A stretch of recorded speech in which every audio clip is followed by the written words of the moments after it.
ঢাকা সিলেট মহাসড়কের ব্রাহ্মণবাড়িয়ার ১২ কিলোমিটার রাস্তা যেন নরক যন্ত্রণা। সড়কটির আশুগঞ্জ গোল চত্বর ও বিশ্বরোড মোড় এলাকায় খানাখন্দের কারণে যানজটে ১৫ মিনিটের পথ পার হতে সময় লাগছে ৮ থেকে ১০ ঘন্টা। ফলে ঢাকা থেকে সিলেটে সড়ক পথে যাতায়াতে ৭ ঘন্টার পথ এখন সময় লাগছে ১৬ থেকে ১৮ ঘন্টা। দুর্বিষহ এই পরিস্থিতি থেকে রেহাই পাচ্ছে না অ্যাম্বুলেন্স কিংবা ফায়ার সার্ভিসের গাড়িও। অবর্ণনীয় দুর্দশায় পড়েছেন সিলেটের বিভাগের ৫ জেলা সহ ব্রাহ্মণবাড়িয়ার বাসিন্দারা। আমাদের প্রতিনিধি ইসাক সুমনের পাঠানো তথ্য ও ছবিতে আরো জানাচ্ছেন শরীফুল ইসলাম। বাংলাদেশ ভারত আন্তদেশীয় বাণিজ্য সম্প্রসারণে আশুগঞ্জ নৌবন্দর থেকে আখাউড়া স্থলবন্দর পর্যন্ত ৫০ কিলোমিটার মহাসড়কের নির্মাণ কাজ শুরু হয় ২০২০ সালে।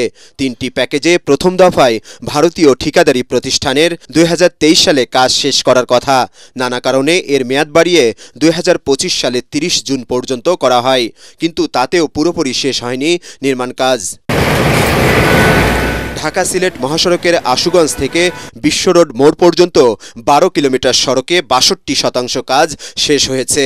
২০২৪ সালে ৫ই আগস্ট সরকার পরিবর্তনের পর চলে যায় ভারতীয় ঠিকাদারি প্রতিষ্ঠান। পরে প্রতিষ্ঠানের প্রকৌশলীরা ফিরলেও মহাসড়কের বাকি কাজ চলছে ধীরগতিতে।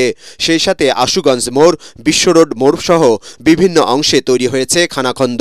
এতে যানবাহন বিকল হয়ে প্রতিদিন সৃষ্টি হচ্ছে দীর্ঘ যানজট। গাড়ির জট ছাড়িয়ে যায় ২০ থেকে ৩০ কিলোমিটার পর্যন্ত। ঘন্টার পর ঘন্টা আটকে থাকায় যাত্রী, চালক ও সহকারীদের দুর্ভোগের যেন শেষ নেই।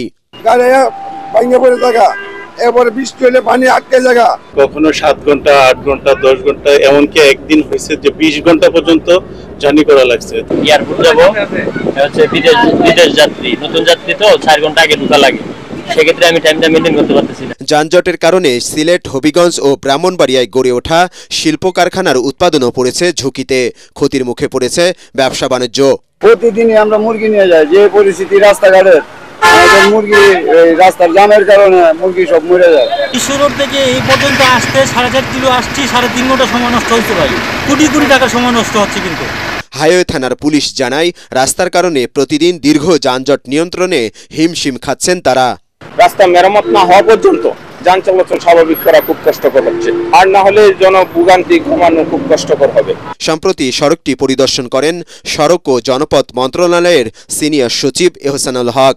ডিসেম্বরের মধ্যেই ঢাকা সিলেট মহাসড়কের এই অংশের কাজ শেষ করার আশ্বাস দেন তিনি। এলাকার এই রিজেক্টমেন্ট হবে পুরো এলাকাটাই, হয়তো ডিসেম্বরের মধ্যে এটা কাজটা শেষ হয়ে যাবে। ৫০ কিলোমিটার ৪ লেনের মহাসড়ক প্রকল্পটি ভারতীয় ঋণ সহায়তা ও বাংলাদেশ সরকারের যৌথ অর্থায়নে ৫,৭৯১ কোটি টাকায় বাস্তবায়িত হওয়ার কথা, কিন্তু প্যাকেজ ৩-এর কাজ বাদ পড়ায় প্রকল্প ব্যয় কমানো হয়েছে ৬৫৪ কোটি টাকা। Bureau report, ATN Bangla.